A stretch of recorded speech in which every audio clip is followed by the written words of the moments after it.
Argentina President Javier Milei faces his biggest test yet as voters head to the polls this Sunday. Almost half the seats in Congress are up for grabs, and Milei is losing favor. That is the topic of today's Big Take.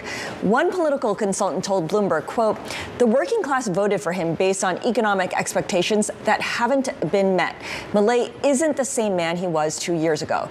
For more on this, let's bring in one of the reporters who wrote the story, Manuela Tobias with Bloomberg News in Buenos Aires. Manuela, thanks for joining us. Milei himself is not up for re-election, so tell us what's at stake here in this election. Hey, Scarlett, it's great to be here.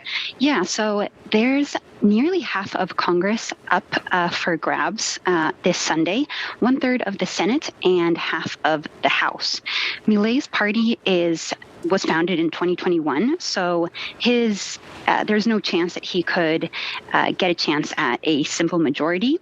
But investors are hoping that he gets at least 1/3 of the House of Representatives in order to defend his legislation, his decrees from being overturned, and more than that, so that he can send a message to more moderate lawmakers so that they can get on board with him and pass the reforms that Argentina needs to have longer-term growth and really deliver the promises that he made to voters 2 years ago.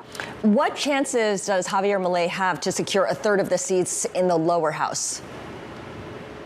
So that securing 1/3 of the lower house with his current coalition, which is his Libertarian Party plus the pro-business party of former President Mauricio Macri, pollsters say that should be a done deal, getting 1/3 of seats in the lower house with this coalition.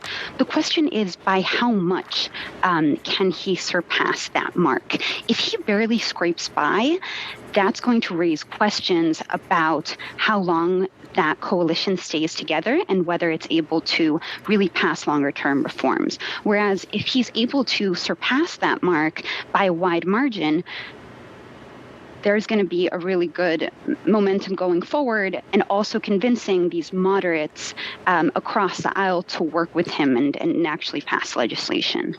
And very quickly here, Manuela, how long before we get the results? Is this something that we'll be able to find out by the end of the day, the following week? We'll know on Sunday night. Usually results, voting ends at 6 p.m. local time, and then results tend to come in around 8 p.m. Eastern time. We should know that night, and especially this time around when there's a new system of voting that actually lets voters